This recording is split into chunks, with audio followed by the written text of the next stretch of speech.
ജമാഅത്തെ ഇസ്ലാമിയുമായി മുഖ്യമന്ത്രി പിണറായി വിജയൻ നേരിട്ട് ചർച്ച നടത്തിയിട്ടുണ്ടെന്ന് ന്യൂസ് 18നോട് വെളിപ്പെടുത്തി അമീർ പി മുജീബ് റഹ്മാൻ. 2011-ൽ ആലപ്പുഴ ഗസ്റ്റ് ഹൌസിലായിരുന്നു ചർച്ച. അന്ന് പാർട്ടി സെക്രട്ടറി ആയിരുന്നു പിണറായി. ഇത് നിഷേധിക്കാൻ പിണറായിക്ക് ധൈര്യമുണ്ടോ എന്നും ന്യൂസ് ഈ മാസം നടക്കുന്ന നിയമസഭാ തെരഞ്ഞെടുപ്പിന്റെ പ്രചാരണത്തിൽ CPM BJP ഡീൽ വലിയ ചർച്ചയായി മാറിയിരിക്കുന്നു. CPM സംഘപരിവാർ രാഷ്ട്രീയം അറിയുന്നവർക്ക് ഇതിൽ വലിയ അത്ഭുതം തോന്നാൻ സാധ്യതയില്ല. കാരണം ചരിത്രം മറച്ചുവെച്ച് ഇന്നത്തെ രാഷ്ട്രീയം വിലയിരുത്തുന്നതിൽ യാതൊരു പ്രസക്തിയുമില്ല. 1977-ൽ RSS പിന്തുണയോടെ മത്സരിച്ചാണ് പിണറായി വിജയൻ നിയമസഭയിൽ എത്തിയത് എന്നതാണ് ആദ്യം ഓർക്കേണ്ടത്. അതേ വർഷം ഉദുമയിൽ CPM RSS സംയുക്ത സ്ഥാനാർത്ഥിയായി RSS നേതാവ് KG മാരാർ മത്സരിച്ചതും ചരിത്രമാണ്. EMSന് വാഴ്ച കുത്തിക്കൊടുക്കുന്ന KG മാരാരുടെ ചിത്രങ്ങളും പുറത്തുണ്ട്. പാലക്കാട് CPM സ്ഥാനാർത്ഥിയായിരുന്ന ശിവദാസ മേനോന്റെ പ്രചാരണത്തിൽ BJP നേതാവ് LK അദ്വാനി എത്തിയതും നമ്മൾ മറക്കരുത്. 1989-ൽ കോൺഗ്രസിനെ പുറത്താക്കാൻ VP സിംഗിന് പിന്തുണ നൽകിയത് CPM-ഉം BJP-യുമായിരുന്നു. ഇവരുടെ നേതാക്കളായ EMSും ജ്യോതി ബാസുവും അദ്വാനിയും വാജ്പേയിയും ഒന്നിച്ച് ഒരേ നിരയിൽ നിൽക്കുന്ന ചിത്രങ്ങൾ ഇന്നും ഏതൊരാൾക്കും കാണാൻ സാധിക്കും. ഇത് വെറും ഒരു പഴയ കഥയല്ല, ഇത് ഇവരുടെ രാഷ്ട്രീയ സ്വഭാവത്തിന്റെ സൂചനകളാണ്. സമീപകാല ചരിത്രം നോക്കിയാൽ ചിത്രം കൂടുതൽ വ്യക്തമാകും. കഴിഞ്ഞ നിയമസഭാ തെരഞ്ഞെടുപ്പിൽ CPM BJP സഖ്യം ഉണ്ടായിരുന്നുവെന്നത് RSS മുഖപത്രത്തിന്റെ മുൻ എഡിറ്റർ തന്നെ വെളിപ്പെടുത്തിയിട്ടുണ്ട്. മുഖ്യമന്ത്രി ഔദ്യോഗിക വാഹനം ഉപേക്ഷിച്ച് സ്വകാര്യ വാഹനത്തിൽ RSS നേതാക്കളുമായി രഹസ്യ ചർച്ച നടത്തിയതും വലിയ വിവാദമായിരുന്നു. ഇത് നിയമസഭയിൽ ചോദിച്ചപ്പോൾ പോലും വ്യക്തമായ മറുപടി ഉണ്ടായില്ല. ഈ ബന്ധത്തിന്റെ ഭാഗമായി സർക്കാർ ഭൂമി ആശ്രമത്തിനായി നൽകിയതും ചർച്ചയായി. നാഗ്പൂരിലെ RSS ബന്ധമുള്ള കേന്ദ്രമന്ത്രിയുമായി സൗഹൃദം പുതുക്കാൻ പോയത് ഡൽഹിയിൽ രഹസ്യ ചർച്ചകൾ നടത്തിയതും ഇന്നും ചോദ്യചിഹ്നമാണ്. അതേസമയം സ്വന്തം മന്ത്രിസഭാ അംഗങ്ങളെയും ഘടകകക്ഷി നേതാക്കളെയും CPM നേതാക്കളെയും ഇരുട്ടിൽ നിർത്തി PM ശ്രീ പദ്ധതിയിൽ ലേബർ കോഡിലും കേന്ദ്ര നിലപാടുകൾക്ക് പിന്തുണ നൽകിയതും വളരെയധികം ശ്രദ്ധേയമാണ്. ഇതുപോലെ അറിഞ്ഞും അറിയാതെയും എത്രയെത്ര ബന്ധങ്ങളാണ് CPM-ഉം BJP-യുമായി ഉള്ളത്. ഇവിടെ കാര്യങ്ങൾ കൂടുതൽ ഗുരുതരമാകുന്നു. RSS വോട്ട് വേണ്ട എന്ന് എല്ലാ ഘട്ടത്തിലും പറഞ്ഞിട്ടില്ലെന്ന് മുഖ്യമന്ത്രി തന്നെ സമ്മതിച്ചിട്ടുണ്ട്. വോട്ട് ചെയ്യുന്നത് ആര് എന്ന് ഞങ്ങൾക്ക് ആർക്കും പറയാൻ കഴിയില്ല. എന്നാൽ ഒരു നയപരമായ യോജിപ്പ് ചിലരുമായിട്ട് ഞങ്ങൾ ഉണ്ടാക്കില്ല. അത് ചില ഘട്ടത്തിൽ ഞങ്ങൾ വ്യക്തമായ നിലപാട് സ്വീകരിച്ചു പോകാറുണ്ട്. ഇപ്പോൾ RSS ഒരു ഘട്ടത്തിൽ ഞങ്ങൾ RSSന്റെ വോട്ട് വേണ്ട എന്ന് തന്നെ പറഞ്ഞിട്ടുണ്ട്. എന്നാൽ എല്ലാ ഘട്ടത്തിലും അത് പറഞ്ഞിട്ടില്ല. ഒരു പ്രത്യേക ഘട്ടം വന്നപ്പോൾ അങ്ങനെ തന്നെ ഞങ്ങൾ പറഞ്ഞിരുന്നു. അത് EMS തന്നെ പറഞ്ഞ വാചകമായി. ADGP-യെ RSS നേതാക്കളുമായി ബന്ധപ്പെടാൻ അയച്ചതും പിന്നീട് അതിനെ സംരക്ഷിച്ചതും വലിയ വിവാദമായി. തൃശൂർ പൂരം സംഭവത്തിൽ BJP-ക്ക് രാഷ്ട്രീയ ലാഭം ലഭിച്ചതായും ആരോപണമുയർന്നു. രാഹുൽ ഗാന്ധി ഉയർത്തിക്കൊണ്ടുവന്ന വോട്ട് ചോരിയും കള്ളവോട്ടും സംബന്ധിച്ച് CPM മൗനം പാലിക്കുകയായിരുന്നു. ശക്തമായ ഒരു നിലപാട് എടുത്തില്ല എന്ന വിമർശനവും ശക്തമാണ്. പോലീസ് ഭരണം പോലും RSS-ന് അനുകൂലമായിരുന്നുവെന്ന് ഭരണകക്ഷിയിലെ തന്നെ നേതാക്കൾ സമ്മതിച്ച സാഹചര്യവുമുണ്ട്. ഇതെല്ലാം വെറും ആരോപണങ്ങളാണോ? സംസ്ഥാന സെക്രട്ടറി ഗോവിന്ദൻ മാഷ് തന്നെ RSS-ഉമായുള്ള പഴയ ബന്ധം സമ്മതിച്ച സാഹചര്യങ്ങൾ നിലവിലുണ്ട്. ഗാന്ധി RSS രൂപീകരിക്കുന്ന ഘട്ടം 1925-ലാണല്ലോ. എല്ലാ ഘട്ടത്തിലും RSS ആരെങ്കിലും അംഗീകരിച്ചിട്ടുണ്ടോ? എന്നാൽ 1977, 57 കഴിഞ്ഞ് അടിയന്തരാവസ്ഥ കഴിഞ്ഞ ഘട്ടം വന്നപ്പോൾ RSS-ഉമായിട്ട് പല സ്ഥലത്തും ചേർന്നില്ലേ? അത്ര കണ്ടാൽ മതി. RSS വർഗീയവാദികളാണല്ലോ. 1925 ചേർന്നിട്ടുണ്ടായിരുന്നു. എന്ത് വിവാദം വരാൻ? സത്യസന്ധമായിട്ട് കാര്യങ്ങൾ പറഞ്ഞ വിവാദം. ആ വിവാദം ഞങ്ങൾക്കൊരു ഭയവുമില്ല, തെല്ല് ഭയമില്ല. അടിയന്തര പ്രശ്നം. പിന്നെ 96-ല് ജമാഅത്തെ ഇസ്ലാമി പിന്തുണച്ചപ്പോൾ അടിയന്തരാവസ്ഥ ഇല്ലല്ലോ. ജമാഅത്തെ ഇസ്ലാമി ഞങ്ങൾ പിന്തുണക്കുമ്പോൾ അവര് പറയുന്ന കാര്യമല്ലേ നിങ്ങൾ പറയുന്നത്?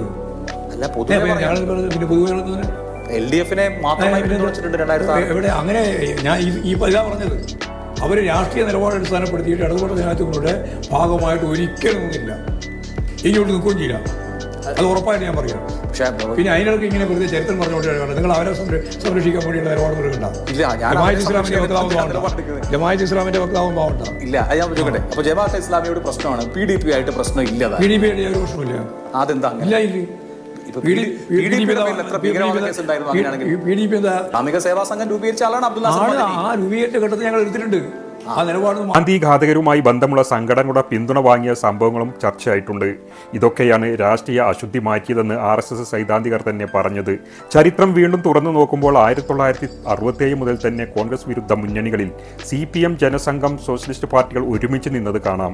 ബീഹാർ, പഞ്ചാബ്, മധ്യപ്രദേശ്, UP എല്ലായിടത്തും കോൺഗ്രസിനെ പുറത്താക്കാൻ ഒരുമിച്ച മുന്നണികൾ എല്ലാവരും പങ്കാളികളായിരുന്നു. ഈ ബന്ധം ഇപ്പോഴും തുടർന്നുകൊണ്ടിരിക്കുന്നു. ഇത് ആശയപരമായ പോരാട്ടമല്ല, അധികാരം ലക്ഷ്യമാക്കിയ കൂട്ടുകെട്ടുകളാണ്, അവിശുദ്ധ കൂട്ടുകെട്ടുകൾ. അതിനാൽ ഒരു കാര്യമാണ് വ്യക്തം, ചരിത്രം മാത്രം നോക്കേണ്ടതില്ല. കഴിഞ്ഞ 10 വർഷത്തെ ഭരണവും പരിശോധിക്കണം. ലൈഫ് മിഷൻ, സ്വർണ്ണക്കടത്ത്, ലാവ്ലിൻ കേസ്, കേന്ദ്ര ഏജൻസികളുടെ അന്വേഷണങ്ങൾ, ഇവയ്ക്കിടയിൽ BJP നേതാക്കളെ രക്ഷപ്പെടുത്തിയ കേസുകളും ചർച്ചയായിട്ടുണ്ട്. തെരഞ്ഞെടുപ്പ് സമയത്ത് ഉണ്ടായ സംഭവങ്ങൾ പോലും സംശയങ്ങൾ ഉയർത്തുന്നു. അതുകൊണ്ടാണ് ഈ ചർച്ചയുടെ പ്രാധാന്യം. ചരിത്രം ചികയിലല്ല വിഷയം. ഇന്നത്തെ CPM BJP SDPI ബന്ധമാണ് ചർച്ച ചെയ്യേണ്ടത്. പിണറായി അത് അവരാണ് പറയേണ്ടത്. അവർ CPIM-ന്റെ കേന്ദ്ര ജനറൽ സെക്രട്ടറി അതിൻ്റെ നിലപാട് വ്യക്തമാക്കിയിട്ടുണ്ട്. അതിലപ്പുറം അതിൻ്റെ താഴെയുള്ള ഒരാൾ വീണ്ടും പറയേണ്ടത്. SDPIയെ സംബന്ധിച്ച് CPM എന്ത് നിലപാട് സ്വീകരിക്കുന്നു പാർട്ടി ജനറൽ സെക്രട്ടറി ബേബി വളരെ കൃത്യമായി മലയാളത്തിൽ കോഴിക്കോട് എന്ന് വെച്ചാൽ പറഞ്ഞാൽ എനിക്ക് തോന്നുന്നു നല്ല കണ്ണൂരിൽ വെച്ചോ വ്യക്തമാക്കിയിട്ടുണ്ട്. അതിൽ കൂടുതൽ ഞാൻ പറയേണ്ട കാര്യമില്ല. ഞാൻ അതിൻ്റെയൊക്കെ എത്രയോ താഴെ നിൽക്കുന്ന ആളാണ്.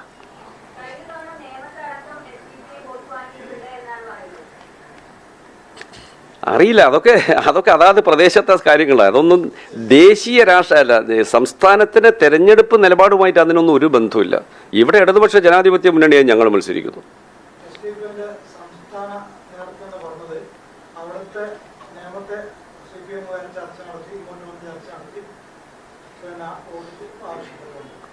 അറിയില്ല, എനിക്കറിയില്ല. ഞാൻ കോഴിക്കോട് ജില്ലയിൽ ഈ തെരഞ്ഞെടുപ്പിന്റെ ചുമതല വഹിച്ച് വർക്ക് ചെയ്യുന്ന ആളാണ്. ഇവിടുത്തെ കാര്യം മാത്രമേ എനിക്ക് പറയാൻ പറ്റൂ. മറ്റേ കൈവെട്ടുന്നുണ്ടോ അല്ലെങ്കിൽ എത്ര ക്രിമിനൽ നടപടികളിൽ ഭാഗമാക്കായി എന്നുള്ളത് മാത്രമല്ല പ്രശ്നം.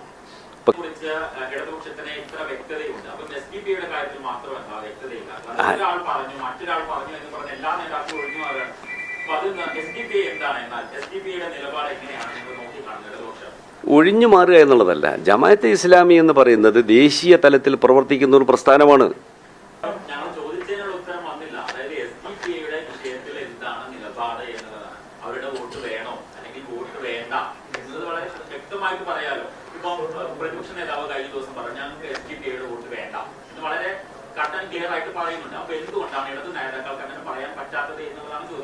പ്രതിപക്ഷ നേതാവ് അന്നത്തെ പത്രസമ്മേളനത്തിൽ പ്രത്യേക ജമാഅത്തെ ഇസ്ലാമിയുമായി മുഖ്യമന്ത്രി പിണറായി വിജയൻ നേരിട്ട് ചർച്ച നടത്തിയിട്ടുണ്ടെന്ന് ന്യൂസ് 18നോട് വെളിപ്പെടുത്തി അമീർ P മുജീബ് റഹ്മാൻ. 2011 ആലപ്പുഴ ഗസ്റ്റ് ഹൌസിലായിരുന്നു ചർച്ച. അന്ന് പാർട്ടി സെക്രട്ടറി ആയിരുന്നു പിണറായി. ഇത് നിഷേധിക്കാൻ പിണറായിക്ക് ധൈര്യമുണ്ടോ എന്നും news 18 Keralam senior associate editor Jimmy ജെയിംസിന് നൽകിയ അഭിമുഖത്തിൽ മുജീബ് റഹ്മാൻ ചോദിച്ചു.